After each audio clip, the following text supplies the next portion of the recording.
Cora Johnson, a 62-year-old maid newly employed at the luxurious Regency Grand Hotel, smoothed down her crisp red and white uniform, steeling herself for another day of invisibility. After decades of service jobs, including over 20 years at a diner, Cora found herself starting anew in this world of wealth and luxury. Little did she know, her day was about to take a shocking turn. When Reginald Blackwood, a Millionaire VIP guest, summoned Cora to his suite, she never expected the encounter that would follow. The events behind those closed doors would leave Cora shaken to her core and change her life forever. What unspeakable event transpired in that lavish suite that could break the spirit of a woman who had weathered decades of hardship? And how would a simple knock on the millionaire's door the next morning change the lives of everyone at the Regency Grand Hotel? Let's find out. But before we dive in, comment below where you're watching or listening from today, and if you enjoy this video, don't forget to subscribe. The soft glow of the bedside lamp illuminated Cora Johnson's weathered hands as she carefully buttoned up her crisp red and white uniform. At 62, her fingers weren't as nimble as they once were, but they moved with the practiced efficiency of someone who had spent a lifetime in service. She smoothed down the front of her dress, her reflection in the small mirror above her dresser, revealing a woman who carried herself with quiet dignity despite the weight of years. Cora's small apartment was modest but tidy, a testament to her meticulous nature. As she gathered her things for the day ahead, her eyes lingered on a faded photograph of a younger version of herself, standing proud in front of a diner where she had worked for over 2 decades. That job, like so many others, had come and gone, leaving Cora to face the harsh reality that retirement was a luxury she couldn't afford. The pre-dawn chill nipped at her skin as she stepped out onto the quiet street. The bus ride to the Regency Grand Hotel was a stark journey from one world to another. As the neighborhoods grew more affluent, Cora felt increasingly out of place, a feeling she had grown accustomed to over the years but never quite accepted. The Regency Grand loomed before her, its gleaming facade a monument to wealth and privilege. Cora took a deep breath, steeling herself for another day of invisibility. She slipped through the employee entrance, exchanging quiet nods with other workers beginning their shifts. The grandeur of the hotel's lobby never failed to overwhelm her, its opulence a sharp contrast to the simple life she led. As Cora made her way through the back corridors, she observed the morning routines of the hotel coming to life. Chefs barked orders in the kitchen, the clatter of pots and pans creating a chaotic symphony. Bellhops rushed to and fro, their smart uniforms a blur of motion. And then there were the other maids, some younger, some closer to Cora's age, all moving with purpose, their carts laden with fresh linens and cleaning supplies. She reached the supply closet, methodically stocking her cart with everything she'd need for the day. Each item had its place, a small semblance of control in a world where she often felt powerless. As she worked, Cora couldn't help but overhear snippets of conversation from her colleagues. "Did you see the guest list for this week?" one young maid whispered excitedly. "There's supposed to be some big-shot millionaire checking in." "Great," another replied sarcastically. "Another entitled rich guy who thinks the sun shines out of his—" "Shh! You want to get fired?" Cora said nothing, keeping her head down as she always did. She had learned long ago that in places like this, being seen or heard often led to trouble. As she pushed her cart out into the hallway, the plush carpet muffling the wheels, she couldn't shake a feeling of unease. Something about the day ahead felt different, charged with an energy she couldn't quite name. The first few hours of her shift passed in a blur of routine tasks. Cora moved from room to room, her movements efficient and practiced. She changed linens with hospital corners, so crisp they could cut paper, dusted surfaces until they gleamed, and scrubbed bathrooms to a spotless shine. In each room she erased all evidence of human presence, preparing the space for the next guest who would barely acknowledge her existence.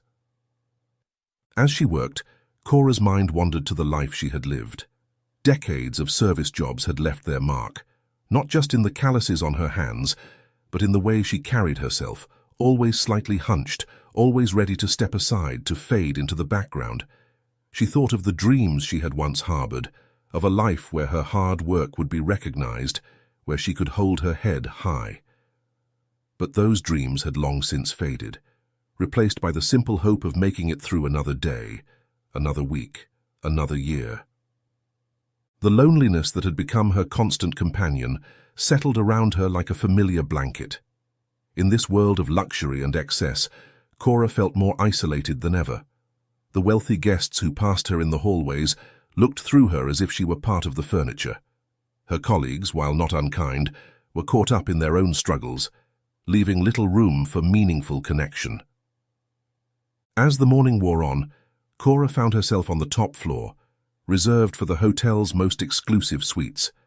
The carpet here was thicker, the wallpaper more ornate, the very air seeming to shimmer with privilege. She paused for a moment, leaning on her cart, the weight of her years and her circumstances pressing down on her shoulders. In that quiet moment, standing alone in the opulent hallway, Cora allowed herself a rare indulgence.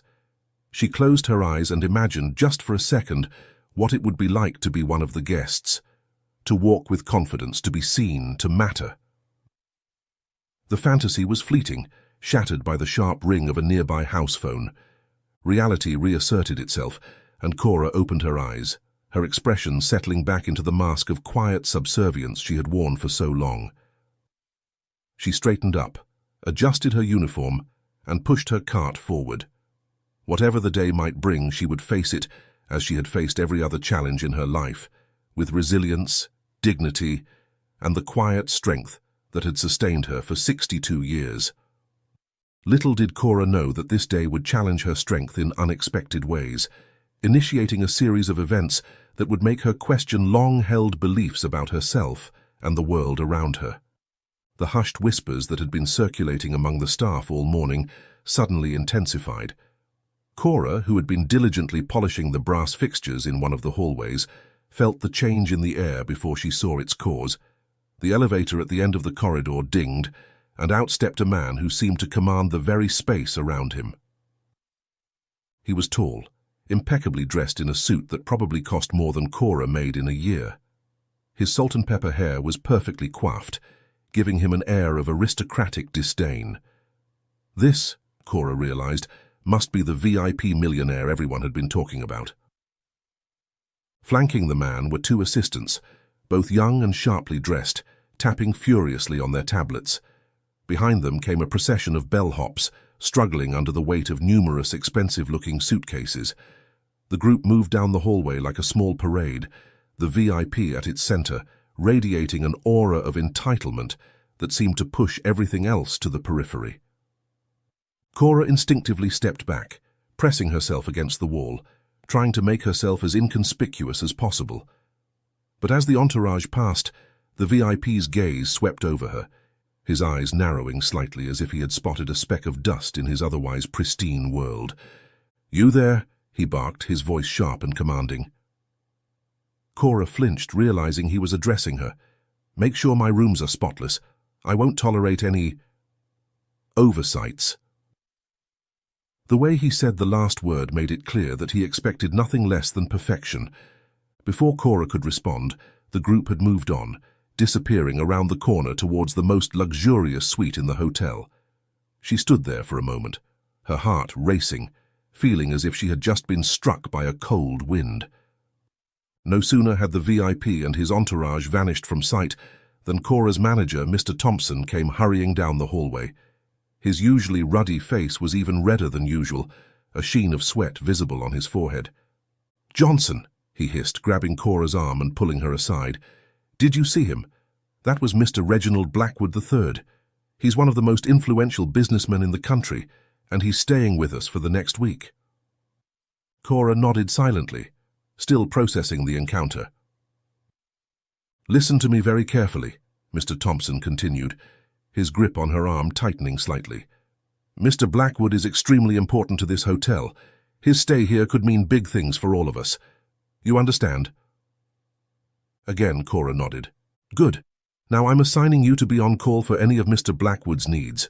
Whatever he wants, whenever he wants it, you drop everything and make it happen. Is that clear?" "Yes, Mr. Thompson," Cora replied softly. her stomach knotting with anxiety. "Anne Johnson," he added, his voice dropping to a near whisper, "if anything goes wrong, if Mr. Blackwood is unhappy in any way, it's on you. Do you understand what I'm saying?" The threat was clear in his tone. Cora swallowed hard and nodded once more.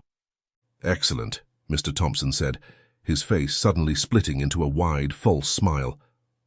"Now Mr. Blackwood has requested a glass of our finest red wine to be brought to his suite in precisely 30 minutes. You'll handle that, won't you, Johnson?" It wasn't really a question, and they both knew it.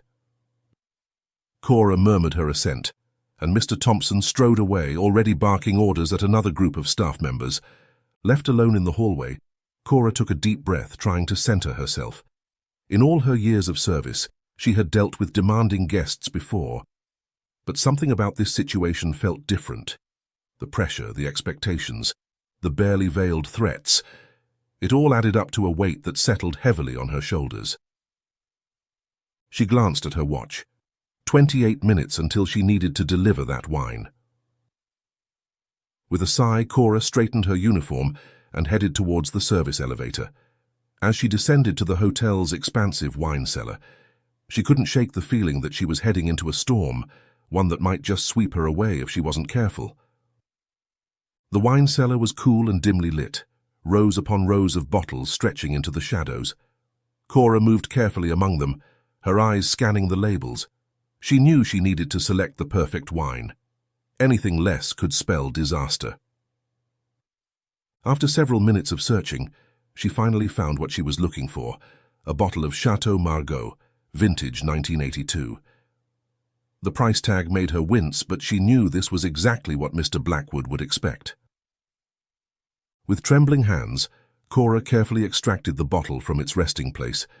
She cradled it like a newborn, acutely aware that she was holding something worth more than she made in several months. As she made her way back to the elevator, the weight of the bottle in her hands seemed to mirror the weight of responsibility pressing down on her. Back upstairs, Cora took extra care in preparing the wine. She selected the finest crystal glass, polishing it until it sparkled in the light. With practiced movements, she opened the bottle and poured a perfect measure, the rich ruby liquid catching the light as it flowed. As the appointed time approached, Cora took a moment to check her appearance in a hallway mirror. She smoothed down her uniform, tucked a stray grey hair back into place, and took a deep breath. The face that looked back at her was lined with years of hard work and quiet endurance. For a fleeting moment, she allowed herself to feel a flicker of pride in her professionalism, in her ability to persist despite the odds. But as she picked up the silver tray bearing the wine, that momentary confidence faded, replaced by a gnawing anxiety. Cora made her way down the plush corridor towards Mr. Blackwood's suite, each step feeling heavier than the last. She paused outside the ornate double doors, gathering her courage. Then, with one last, steadying breath, she raised her hand and knocked, the sound seeming to echo in the hushed hallway. "Enter," came a commanding voice from within. Cora turned the handle, pushing the door open, and stepped into the opulent suite. Little did she know that she was walking into a situation that would test her resilience and dignity in ways she could never have imagined. As Cora stepped into the luxurious suite, the opulence of the room momentarily took her breath away. Plush carpets muffled her footsteps, and the soft glow of crystal chandeliers bathed everything in warm light. Floor-to-ceiling windows offered a panoramic view of the city skyline, a vista that Cora had only ever seen from ground level. Her eyes quickly found Mr. Blackwood, who was lounging in a high-backed leather armchair, his gaze lazily sweeping the room as if assessing every detail. "Your wine, sir," Cora said softly, her voice steady despite the nervousness fluttering in her chest. Blackwood's eyes flicked up, sweeping over her with a gaze that felt more like an appraisal than acknowledgement. His lip curled slightly, an expression of distaste that made Cora's stomach clench. "Set it down here," he said dismissively, gesturing to a side table. Cora moved carefully across the room, acutely aware of Blackwood's eyes following her every move. As she placed the tray on the table, she couldn't help but notice the way his gaze lingered on her hands. Hands that bore the marks of decades of hard work, with calluses and slightly swollen joints that spoke of countless hours of scrubbing, polishing, and carrying. "Tell me," Blackwood said, his tone deceptively conversational, "how long have you worked here?" "Just a few weeks, sir," Cora replied, straightening up but keeping her eyes respectfully lowered. Blackwood chuckled, a sound devoid of any real mirth. "And let me guess, you thought this job would be your ticket to a cushy retirement? A chance to rub elbows with your betters?" Cora felt her cheeks burn with humiliation, but she kept her expression neutral. "No, sir. I'm just here to do my job." "Your job," Blackwood repeated, drawing out the words as if tasting them. "And what exactly do you think your job is in a place like this?" Before Cora could respond, Blackwood flicked his cigar, sending ashes scattering onto the pristine carpet. "Your job," he continued, his voice hardening, "is to be invisible, to clean up our messes without being seen or heard, to remember your place." He gestured lazily at the ashes on the floor. "Well, isn't that your job? Clean it up." Cora hesitated for a moment, her pride warring with the reality of her situation. Then slowly she knelt down, reaching for a cloth in her apron pocket. "No, no," Blackwood said, his tone mocking. "Use your hands. I want to see how well you can serve." Swallowing her dignity, Cora began to scoop the ashes into her palm, the still warm cinders stinging her skin. As she worked, Blackwood continued to smoke, occasionally flicking more ashes onto the carpet around her. "You know," he mused, blowing a plume of smoke that made Cora's eyes water, "I've always found it fascinating how people like you persist, scrabbling for scraps, taking jobs meant for people half your age. Don't you ever just want to give up?" Each word felt like a lash against Cora's spirit, but she remained silent, focusing on the task at hand. She had endured worse in her life, she told herself. She could endure this. As she finished cleaning the last of the ashes, Blackwood's voice cut through the silence once more. "While you're down there, my shoes could use a shine." Cora looked up, disbelief etched on her face. Blackwood was leaning forward, his expensive leather shoes thrust towards her. "Well," he said, impatience creeping into his voice, "I don't have all day." With trembling hands, Cora reached for the shoes. She had no cloth, no polish, nothing but her bare hands and the fabric of her uniform. As she began to rub at the leather, trying to bring out a shine, she could feel Blackwood's eyes on her, could sense the smug satisfaction radiating from him. "That's right," he murmured, his voice dripping with condescension. "Know your place. This is where you belong, isn't it?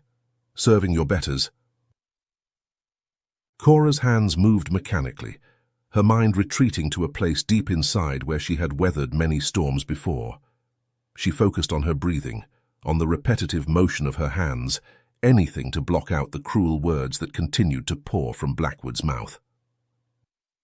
"I suppose I should commend you for your persistence," Blackwood continued, his voice a mixture of amusement and disdain.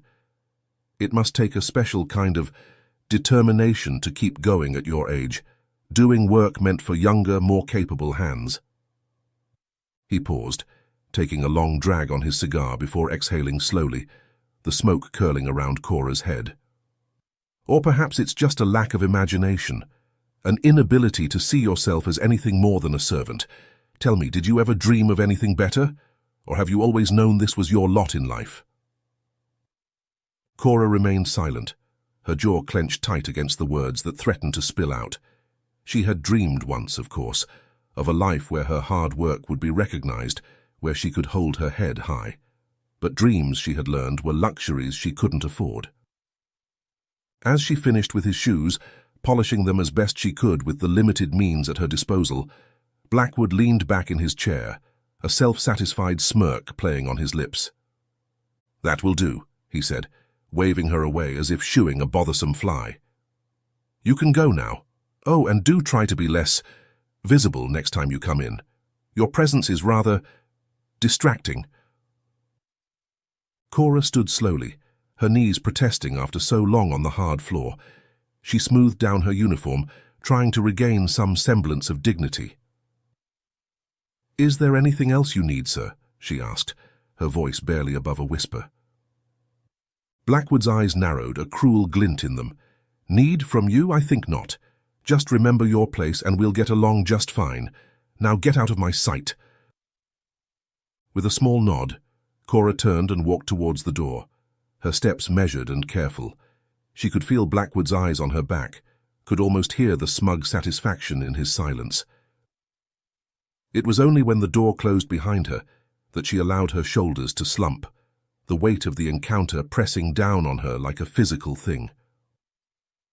For a long moment, she stood there in the hallway, her back against the door, trying to gather herself.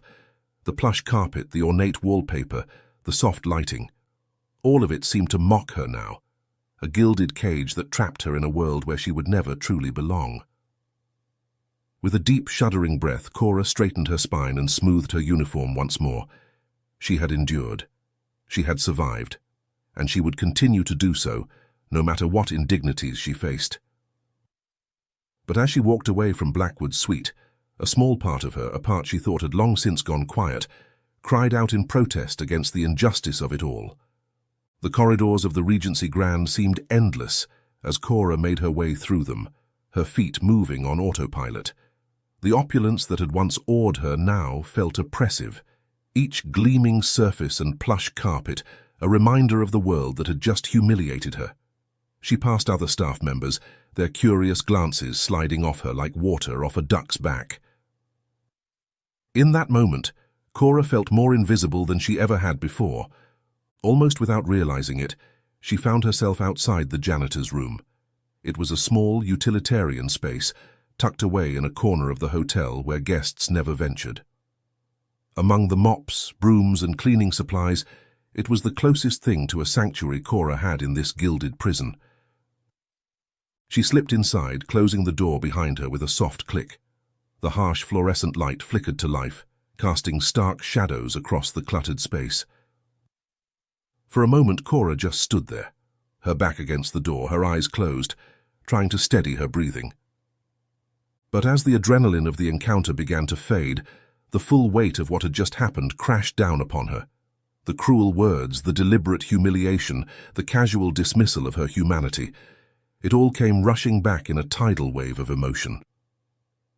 Cora's legs gave way beneath her, and she slid down the door until she was sitting on the cold tile floor. Her hands, still smelling faintly of cigar ash and shoe leather, began to tremble. And then, for the first time in years, Cora Johnson began to cry. It started as a quiet thing, just a few tears sliding down her weathered cheeks. But soon it grew into deep, racking sobs that shook her entire body. Years of pent-up frustration, anger, and sorrow poured out of her, unstoppable as a breaking dam. As she cried, fragmented memories flashed through her mind, her first job as a teenager, scrubbing floors in a diner, the pride she had felt at earning her own money, at being able to help her family, the years of hard work that followed, each job blending into the next in an endless parade of service and subservience. The dreams she had quietly nurtured, of respect, of dignity, of a life where she could hold her head high, all ground to dust under the heel of reality. And now here she was at 62, still on her knees, still cleaning up after those who saw her as nothing more than a convenience, a tool to be used and discarded. The injustice of it all burned in her chest, mixing with a deep, aching sadness for the life she had lived and the woman she had become. "Why?" she whispered to the empty room, her voice hoarse from crying. "Why is this all there is?" But the janitor's room with its mops and buckets offered no answers. The silence was broken only by the hum of the fluorescent light and Cora's gradually quieting sobs. She didn't know how long she sat there, lost in her grief and anger.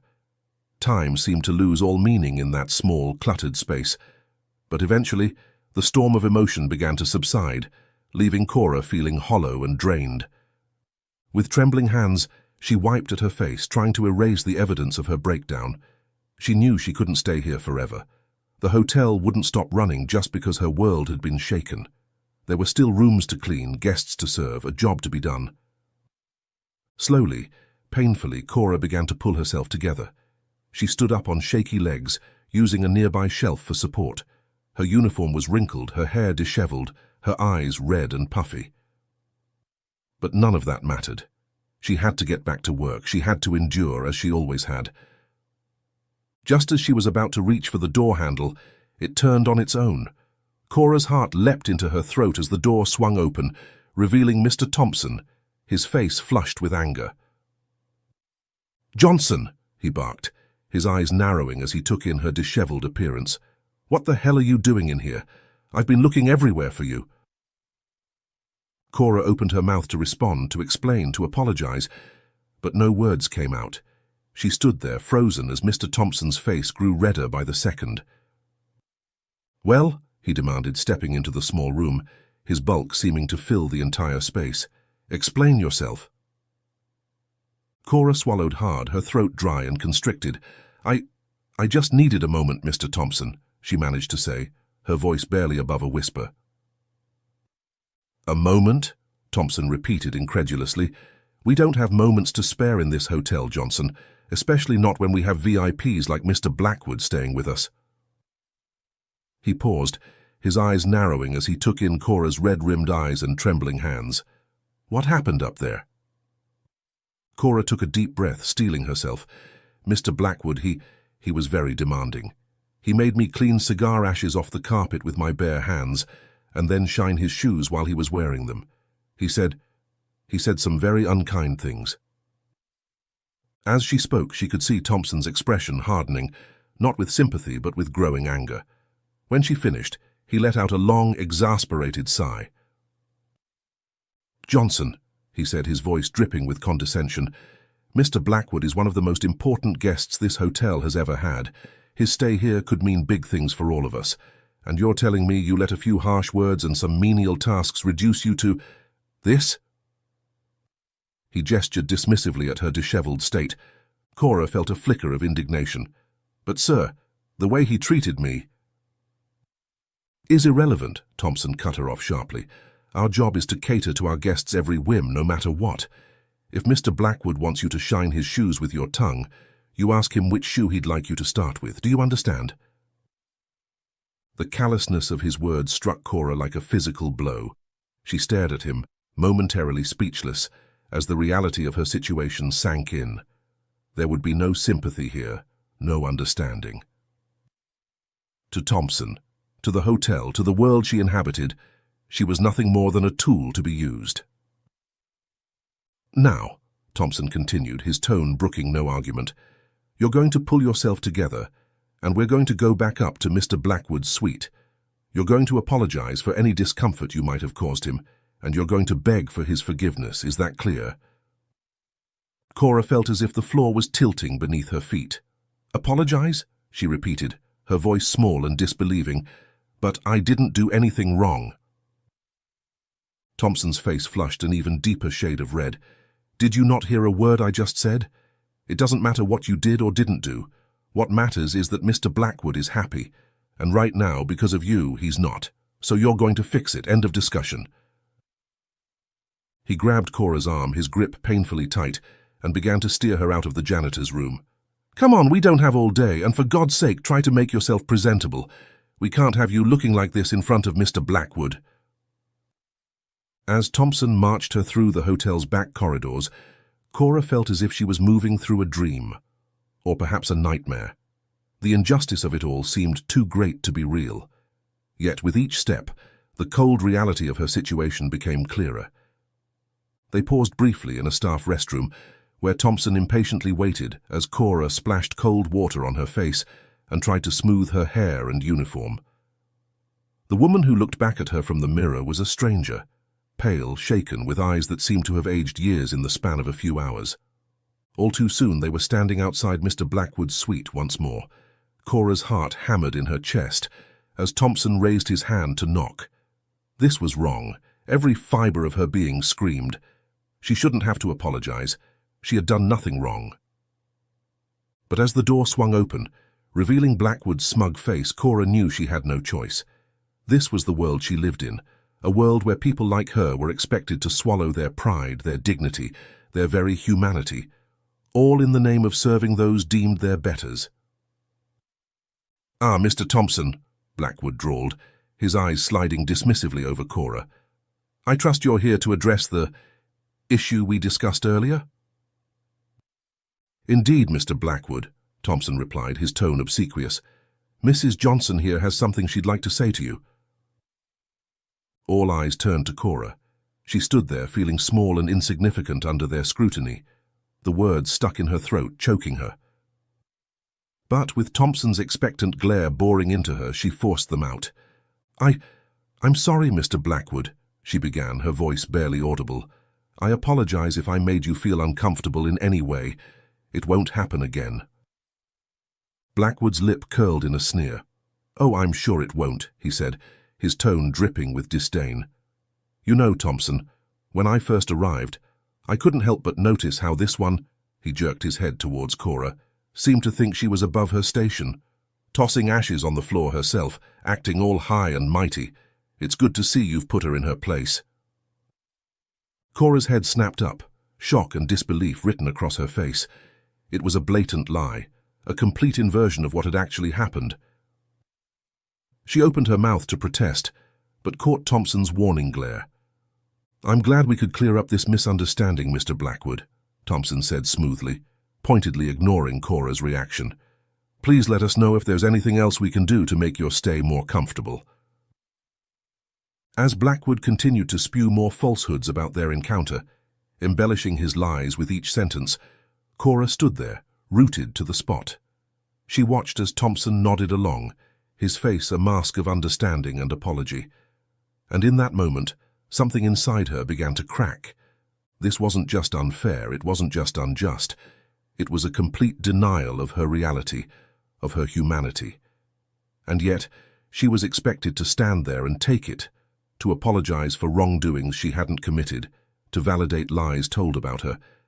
As Thompson finally ushered her out of the suite, closing the door on Blackwood's smug face, Cora felt as if she was leaving a part of herself behind. The woman who had walked into that suite earlier that day, a woman who, despite everything, still held onto a shred of dignity and self-respect, was gone. In her place stood someone Cora barely recognized, someone beaten down, someone who had been forced to betray herself in the most fundamental way. And as Thompson turned to her, his face dark with barely contained anger, she knew that her ordeal was far from over. The walk to Mr. Thompson's office was a blur for Cora. The opulent hallways of the Regency Grand, which had once filled her with awe, now seemed to close in around her, suffocating in their grandeur.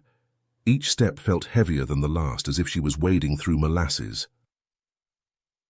Thompson marched ahead of her, his back rigid with tension. He hadn't spoken a word since they left Mr. Blackwood's suite, but Cora could feel the anger radiating off him in waves. It was a silence more terrifying than any shouting could have been. As they reached the door to his office, Thompson paused, his hand on the doorknob. He turned to Cora, his eyes cold and hard. "Inside," he said, his voice clipped and controlled. "Now." Cora stepped into the office, her heart pounding so loudly she was sure Thompson must be able to hear it. The room was a stark contrast to the luxury of the rest of the hotel, functional and austere, with no frills or unnecessary decorations. It was a room designed for business, for laying down the law. Thompson closed the door behind them, with a soft click that sounded to Cora like the ceiling of a tomb. He moved around her to sit behind his desk, leaving her standing in front of it like a child called to the principal's office.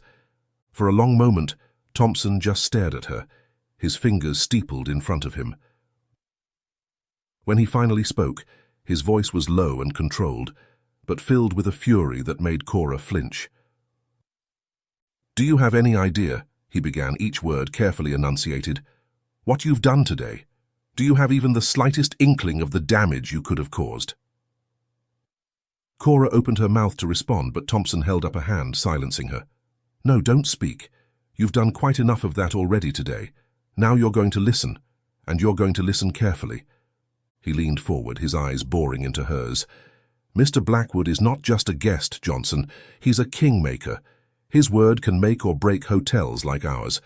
If he leaves here satisfied, it could mean millions in revenue, expansion opportunities, connections to other high-profile guests. If he leaves unhappy... Thompson trailed off, letting the implications hang in the air. "But sir," Cora finally found her voice, though it came out as barely more than a whisper, "I didn't do anything wrong. Mr. Blackwood, he—" "I don't want to hear it," Thompson snapped, slamming his hand on the desk. The sudden noise made Cora jump. "I don't care what happened, what he did or didn't do. All I care about is that he's happy. And right now, because of you, he's not." He stood up, looming over the desk. "Let me make something very clear to you, Johnson. Your job, your only job, is to make the guests happy. Not to have feelings, not to have dignity. Certainly not to cause scenes that require my personal intervention." Cora felt tears pricking at the corners of her eyes, but she blinked them back furiously. She wouldn't give Thompson the satisfaction of seeing her cry. "I'm going to say this once, and only once," Thompson continued, his voice dropping to a menacing growl. "If Mr. Blackwood has any more complaints about you, if he so much as hints at being dissatisfied with any aspect of his stay that can be traced back to you, you're done. Not just here, but in every hotel in this city. I'll personally see to it that you never work in this industry again. Do you understand me?" The threat hung in the air, heavy and suffocating. Cora felt as if the floor had dropped out from under her. This job, as demeaning and difficult as it was all she had. At her age, with her lack of formal education, what else could she do? Where else could she go? "I asked you a question, Johnson," Thompson barked, snapping her out of her thoughts. "Do you understand?" "Yes, sir," Cora managed to say, her voice small and defeated. "I understand." Thompson sat back down, seemingly satisfied. "Good, now get out of my sight, and remember, I'll be watching you very closely. One more slip-up, and you're gone." Cora turned and walked out of the office, her legs feeling like lead. As the door closed behind her, she leaned against the wall, trying to steady her breathing. The full weight of what had just happened, of the precariousness of her situation, came crashing down on her. She had been humiliated, lied about, and now threatened with the loss of her livelihood. And for what? For daring to have a moment of human weakness? For not being servile enough in the face of cruelty? As she slowly made her way back to her duties, Cora felt something inside her changing. The quiet dignity she had always tried to maintain, the small flame of self-respect she had nurtured through years of hardship, they were flickering, threatening to go out entirely. In their place, a cold, hard knot of despair began to form. Is this all there is, she wondered? Is this what the rest of my life will be? Serving people who see me as less than human, always one misstep away from disaster? But she had no answers. There was only the work ahead of her, the endless tasks that needed to be done, the facade of servility she needed to maintain. And so, with a heavy heart and a spirit close to breaking, Cora Johnson returned to her duties, the weight of her circumstances pressing down on her more heavily than ever before. The rest of the day passed in a blur for Cora. She moved through her tasks mechanically, her body going through the motions while her mind reeled from the events of the day. The luxurious corridors of the Regency Grand, once a source of wonder, now felt like a gilded cage, each gleaming surface a reminder of her precarious position. As the hours wore on, exhaustion began to set in, not just physical tiredness from the labor of her job, but a bone-deep weariness that seemed to seep into her very soul. The weight of Mr. Blackwood's cruelty, Thompson's threats, and her own forced complicity in her humiliation pressed down on her, making each step, each task, feel like an immense effort. The other staff members gave her a wide berth, word of her encounter with Mr. Blackwood having spread through the hotel's efficient gossip network. Their sidelong glances and hushed whispers followed her as she worked, adding to her sense of isolation. As night fell and the hotel's rhythms changed, Cora found herself assigned to the late shift. The corridors grew quieter, the guests retreated to their rooms, and the skeleton crew of night staff took over. In the relative calm, the events of the day seemed to loom even larger in Cora's mind. She was cleaning one of the lower floor corridors when Mr. Thompson's voice cut through the quiet. "Johnson," he called, his tone curt and impatient, "I need you to take fresh towels up to the penthouse suite." Cora's heart sank. The penthouse suite, Mr. Blackwood's room. "Yes, sir," she replied quietly, her voice barely audible. As she gathered the towels and made her way to the service elevator, Thompson fell into step beside her. "Remember what we discussed," he said, his voice low and threatening. "No mistakes, no scenes. You're to be invisible, understand?" Cora nodded, not trusting herself to speak. As the elevator doors closed between them, she saw Thompson's eyes narrow, watching her until the last possible moment. The ride up to the penthouse felt interminable. With each floor that passed, Cora's anxiety grew. What if Mr. Blackwood was awake? What if he decided to torment her again? What if she did something wrong, and Thompson made good on his threats? When the elevator finally reached the top floor, Cora took a deep breath, steeling herself. She stepped out into the plush corridor, her footsteps muffled by the thick carpet. The door to the penthouse loomed before her, imposing and intimidating. With trembling hands, she knocked softly. There was no answer. She knocked again, a little louder this time. Still nothing. Relief flooded through her. Mr. Blackwood must be asleep or out. Quietly, she used her master key to let herself in. The suite was dark and silent, confirming that it was empty. Cora moved quickly to the bathroom, intent on leaving the fresh towels and getting out as fast as possible. But as she arranged the towels on the rack, something caught her eye. There, on the marble countertop, was Mr. Blackwood's wallet. It lay open, revealing a thick wad of cash and several credit cards. For a moment, Cora froze, staring at the wallet. A wild thought flashed through her mind.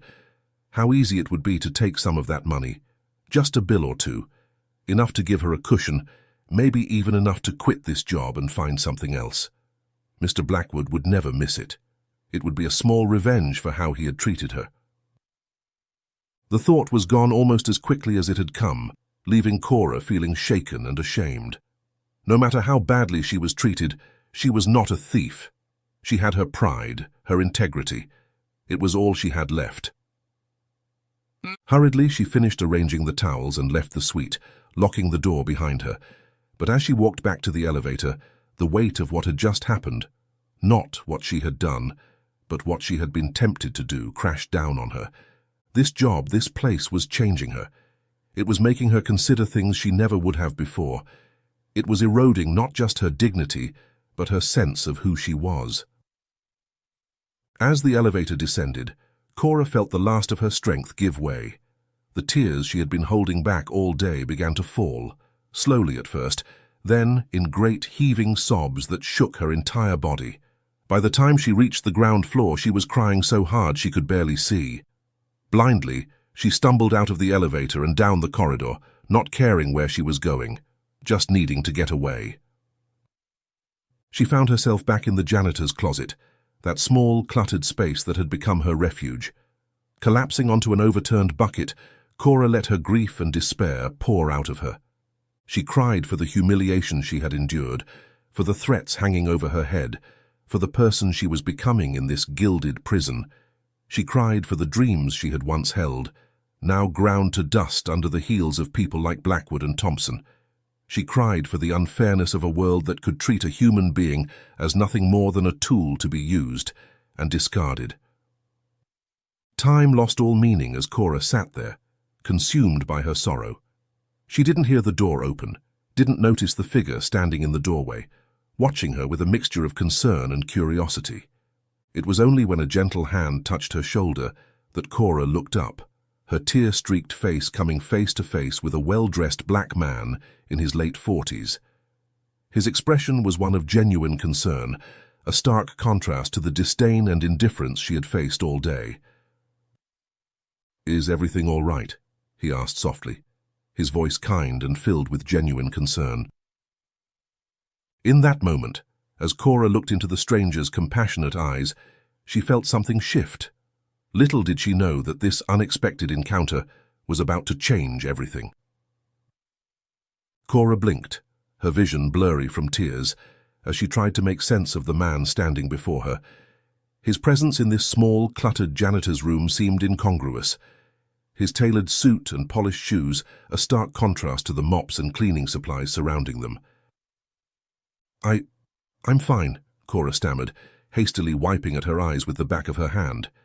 It was an automatic response, born from years of hiding her true feelings, of pushing down her pain to present a composed facade to the world. The man's eyebrow raised slightly, a small, sad smile playing at the corners of his mouth. "Forgive me," he said gently, "but I don't think someone who's fine would be crying alone in a janitor's closet at this hour." There was something in his tone, a warmth, a genuineness that caught Cora off guard. She had become so accustomed to dismissal and disdain that this simple act of kindness threatened to undo her completely.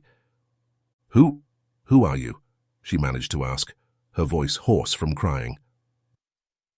The man straightened up, smoothing down his suit jacket. "My name is Marcus Holloway," he said, extending his hand. "I'm the owner of this hotel." Cora felt as if the floor had dropped out from under her. The owner? Her mind raced, panic setting in. Had Mr. Thompson sent him? Was this the end of her job, her livelihood? Seeing the fear in her eyes, Marcus quickly added, "Please don't be alarmed. I'm not here to cause you any trouble. I was doing a late-night walkthrough of the hotel when I heard you. I just wanted to make sure everything was all right." Cora stared at him, unsure of what to say or do. Years of conditioning had taught her to be wary of those in power, to expect the worst. But there was something in Marcus's eyes, a genuine concern that she couldn't dismiss. "Now," Marcus said, pulling up another overturned bucket and sitting down across from her, "would you like to tell me what's got you so upset?" "Mrs. Johnson," Cora supplied automatically. "Cora Johnson." Marcus nodded encouragingly. "Mrs. Johnson, what's happened?" And suddenly, like a dam breaking, words began to pour out of Cora.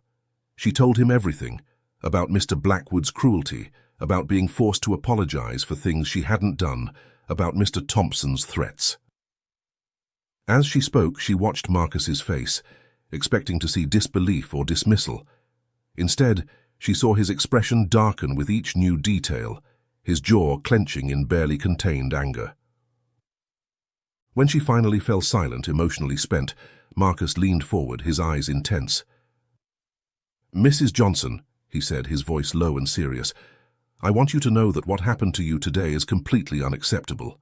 It goes against everything this hotel should stand for, everything I believe in as a business owner and as a human being." Cora felt a glimmer of hope, quickly tempered by years of disappointment. "But Mr. Thompson said—" "Mr. Thompson," Marcus cut in, his tone sharp, "does not have the final say in how this hotel is run or how its employees are treated. I do." He stood up, offering his hand to Cora. "And I think it's high time we addressed this situation. Will you come with me?" Cora hesitated for a moment, years of caution warring with the desperate need to be heard, to be believed. Finally, she took Marcus's hand, allowing him to help her to her feet. As they left the janitor's closet, Marcus turned to her. "Mrs. Johnson, I want you to know that you're not alone in this. What happened to you was wrong, and I intend to make it right. Are you ready to confront this?" Cora took a deep breath, feeling a strength she thought she had lost begin to stir within her. "Yes," she said, her voice steady for the first time in hours. "Yes, I am." Marcus nodded, a determined look in his eyes. "Then let's go have a word with Mr. Blackwood, shall we?" As they walked towards the elevator, Cora felt a mix of emotions churning within her: fear, hope, anger, and a small but growing sense of vindication. For the first time in what felt like forever, she wasn't facing her battles alone. And as the elevator doors closed behind them, she realized that this night, which had started in despair, might just end in justice. The ascent to the penthouse suite seemed to take both an eternity and no time at all.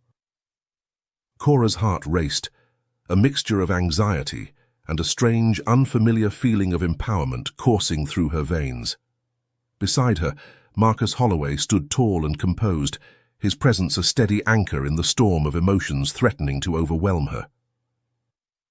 As the elevator chimed, announcing their arrival at the top floor, Marcus turned to Cora. "Are you ready for this, Mrs. Johnson?" he asked, his voice gentle but firm. Cora took a deep breath, squaring her shoulders. "Yes," she said, surprised by the steadiness in her own voice. "Yes, I am." They stepped out into the plush corridor, their footsteps muffled by the thick carpet. The door to Mr. Blackwood's suite loomed before them, no longer an insurmountable barrier, but a challenge to be faced. Marcus raised his hand and knocked firmly on the door. For a moment there was silence.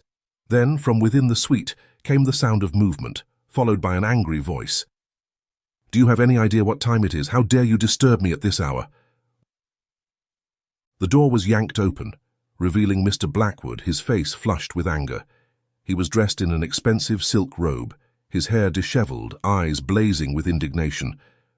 But as he took in the sight before him, Marcus in his impeccable suit, and Cora still in her maid's uniform, his expression shifted from anger to confusion. "What is the meaning of this?" he demanded, his gaze darting between Marcus and Cora. Without waiting for an invitation, Marcus stepped forward, smoothly maneuvering past Blackwood and into the suite. Cora followed, her heart pounding but her steps steady. "Mr. Blackwood," Marcus said, his voice calm but carrying an undercurrent of steel, "I'm Marcus Holloway, the owner of this hotel. We need to have a conversation about your treatment of my staff." Blackwood's face cycled through a range of emotions, surprise, confusion, and then a sort of smug confidence. "Owner or not," he said, drawing himself up to his full height, "you have no right to barge in here at this hour. Do you have any idea who I am? The connections I have?" Marcus remained unfazed. "I'm well aware of who you are, Mr. Blackwood, but right now that's not important. What's important is how you've been treating Mrs. Johnson here." Blackwood's eyes narrowed as he looked at Cora, recognition dawning. "The maid? This is about the maid." He let out a derisive laugh. "I was told this matter had been handled, that she had been properly chastised for her impertinence." Cora felt a surge of anger at his words, but before she could speak, Marcus stepped in. "Mrs. Johnson has done nothing wrong," he said, his voice hard. "In fact, from what I've heard, it's you who owes her an apology." Blackwood's face contorted with indignation. "Apologize? To her?" He gestured dismissively at Cora. "Do you have any idea who you're talking to? I could buy and sell this entire hotel with the change in my pocket." Marcus remained unmoved. "Mr. Blackwood, your wealth doesn't give you the right to mistreat my employees. Mrs. Johnson has worked hard her entire life, and she deserves to be treated with respect and dignity." "Respect? Dignity?" Blackwood scoffed. "For a maid, next you'll be telling me I should bow and scrape to the bellhops." He turned to Cora, his eyes cold. "Listen here. You should be grateful for the job you have. People like you—" "That's enough." Marcus's voice cut through the air like a whip crack. The sudden sharpness in his tone made both Blackwood and Cora flinch. "I've heard enough. Your behavior is completely unacceptable." For the first time since they entered the room, Marcus smiled. It wasn't a warm smile, but one that held a hint of steel. "Mr. Blackwood, let me be very clear. I don't care who you are, who you know, or how much money you have. In this hotel, every guest and every employee is treated with respect. If you can't abide by that simple rule, then I'm afraid we'll have to ask you to leave." The color drained from Blackwood's face. "Leave? You can't be serious. Do you know how much I'm paying for this suite?" "The amount you're paying is irrelevant," Marcus replied calmly. "What matters is how you treat people, and based on what I've seen and heard, you've fallen far short of the standards we expect from our guests." Blackwood sputtered, his usual arrogance crumbling in the face of Marcus's unwavering resolve. This is outrageous. I'll sue. I'll ruin you." Marcus remained unperturbed.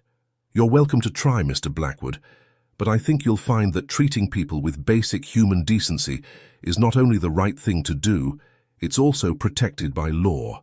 Now I'm going to have to ask you to pack your things. We'll have a car ready to take you to another hotel within the hour."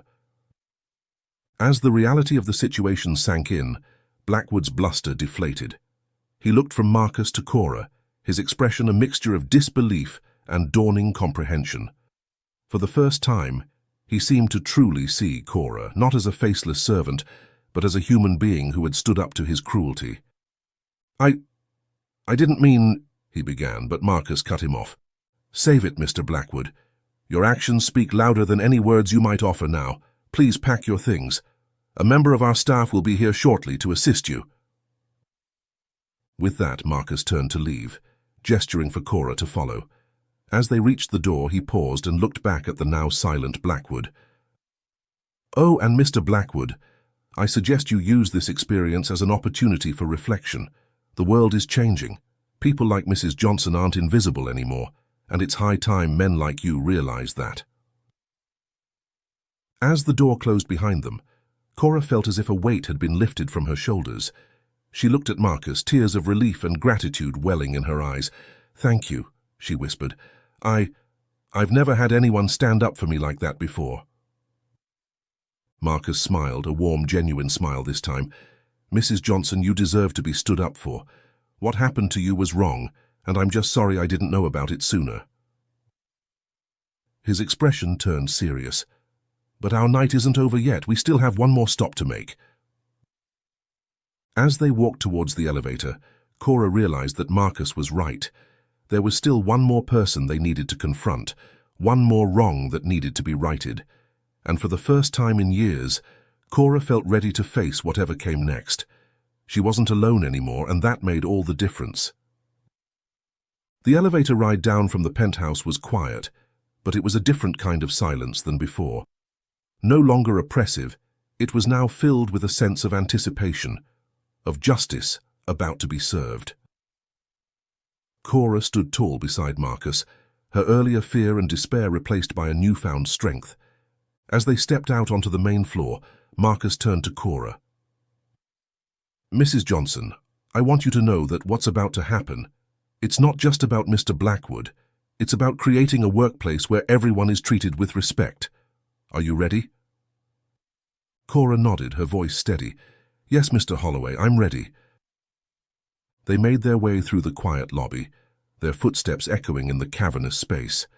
At this late hour, the hotel was mostly asleep, but they both knew that in the manager's office, Mr. Thompson would still be at his desk. He always worked late, priding himself on his dedication to the job. As they approached the office, they could see the light spilling out from under the door.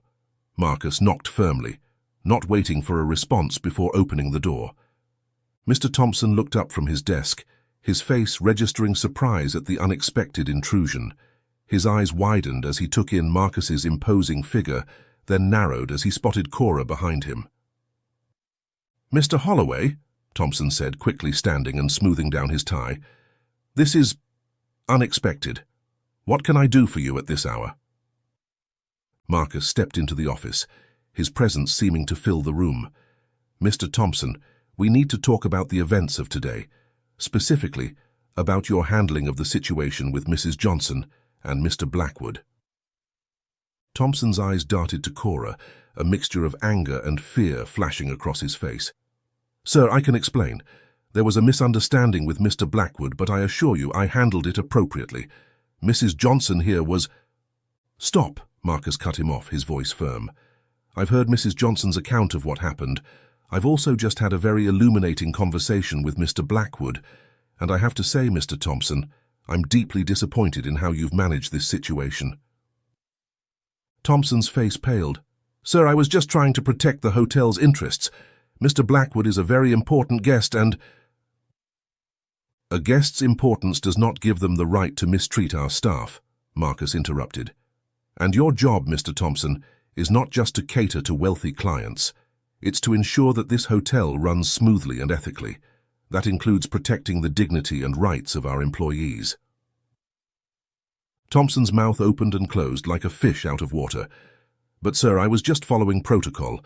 In situations like these, we always side with the guest. It's how we maintain our reputation. Marcus's eyes hardened. And what about our reputation as an employer? What about our duty to protect our staff from abuse and discrimination? Did you consider that when you forced Mrs. Johnson to apologize for something she didn't do?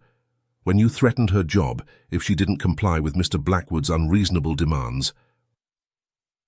The color drained from Thompson's face as he realized the full extent of what Marcus knew. He turned to Cora, his expression a mixture of anger and desperation. You went over my head after everything I've done for you?"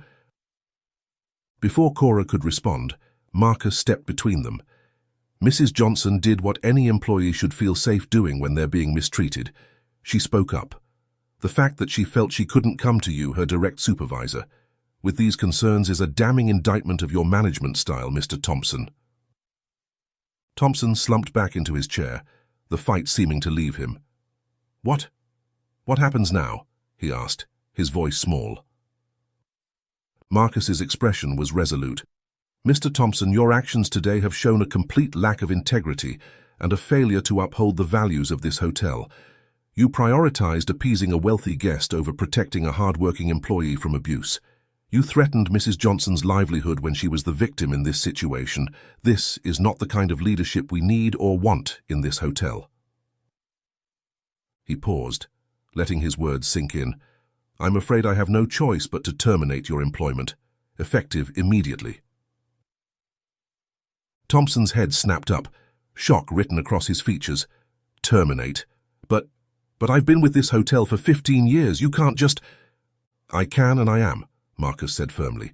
"Your years of service make your actions today even more disappointing. You should have known better. Please clean out your desk and turn in your keys. Security will escort you out." As if on cue, 2 security guards appeared in the doorway. Thompson looked at them, then back at Marcus and Cora, the reality of his situation finally sinking in. Without another word, he began to gather his things, his movements mechanical and defeated. Marcus turned to Cora, his expression softening. "Mrs. Johnson, I know this has been a difficult day for you. Would you mind waiting for me in the lobby? I'd like to have a word with you once this is taken care of." Cora nodded, feeling a complex mix of emotions, relief, vindication, and a touch of pity for Thompson, despite everything he had done. As she left the office, she heard Marcus instructing the security guards to ensure Thompson left the premises without incident. In the quiet of the lobby, Cora sat down on one of the plush sofas, her mind reeling from the events of the past hour. The day that had started with humiliation and despair was ending with a sense of justice and hope she hadn't felt in years. As Cora sat in the lobby, Marcus approached her. "Mrs. Johnson, would you mind joining me in my office? I think we have a lot to discuss." In Marcus's welcoming office, he sat next to Cora instead of behind his desk. "Mrs. Johnson, I want to apologize for what happened today. It should never have occurred in my hotel." Cora felt tears welling up. "Mr. Holloway, you have nothing to apologize for. You've done more for me tonight than anyone has in I don't know how long." Marcus smiled sadly. "Mrs. Johnson, if you're comfortable, I'd like to hear more about your experiences, not just today, but throughout your life." For the first time in years, Cora began to talk. She spoke of growing up with limited opportunities, her first job as a teenager scrubbing floors in a diner, and the parade of service jobs that followed. She recounted the dreams she had quietly nurtured, of respect, of dignity, and how those dreams had been slowly ground down by reality. As she spoke of her time at the Regency Grand, of the casual indignities and the constant fear of losing her job, Marcus listened intently, his face a mixture of sadness and determination. When Cora finished, Marcus spoke. "Mrs. Johnson, thank you for sharing your story. Your resilience is truly inspiring. I have a proposition for you." Cora looked at him curiously. "I'd like to offer you a new position within the hotel," Marcus continued.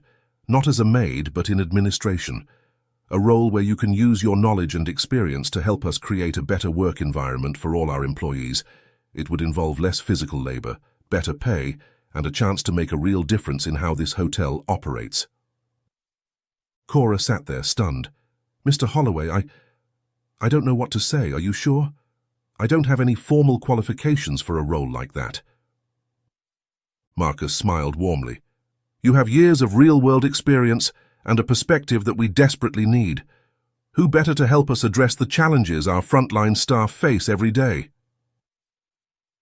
Cora felt tears of joy. She thought of all the years she had spent feeling invisible, unheard, unvalued. And now, here was an opportunity, not just for a better job, but for a chance to make things better for others like her. "Yes," she said, her voice choked with emotion but firm with resolve. "Yes, Mr. Holloway, I accept." Marcus beamed, shaking her hand. "I'm glad to hear it, Mrs. Johnson. Together we can make the Regency Grand a place where every employee feels valued and respected." In the weeks that followed, Cora's life underwent a transformation. Her new role in administration came with challenges, but for the first time in decades, these were challenges that invigorated rather than depleted her. The physical toll of cleaning for hours was gone, replaced by the mental stimulation of learning new systems and contributing ideas. Cora found herself becoming a bridge between management and the frontline staff, able to articulate the needs and concerns of workers in a way that those who had never walked in their shoes simply couldn't. One evening, about a month into her new role, Cora found herself alone in the hotel lobby. She sat on a plush sofa, reflecting on her journey. She thought of her younger self, full of dreams and determination, taking that first job at the diner.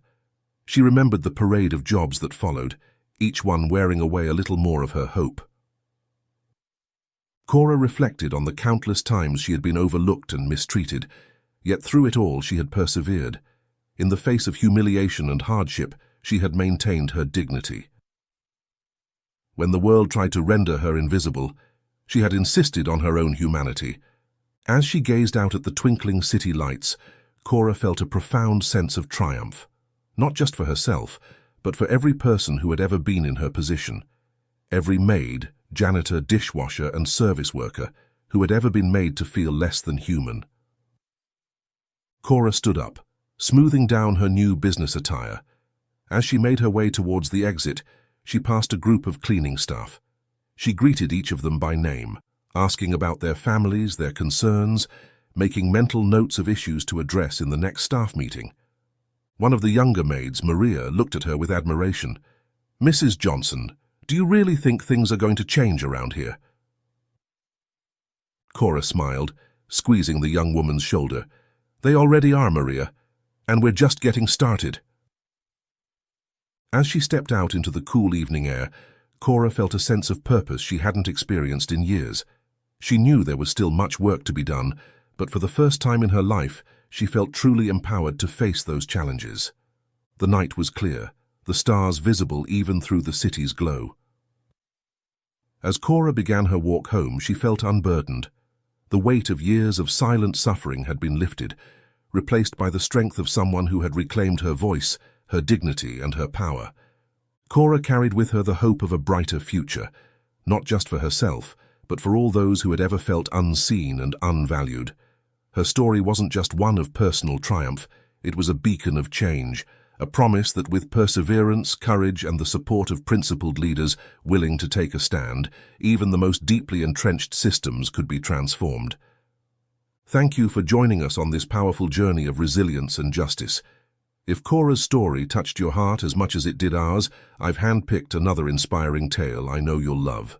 Please don't miss it. Click here to watch it next.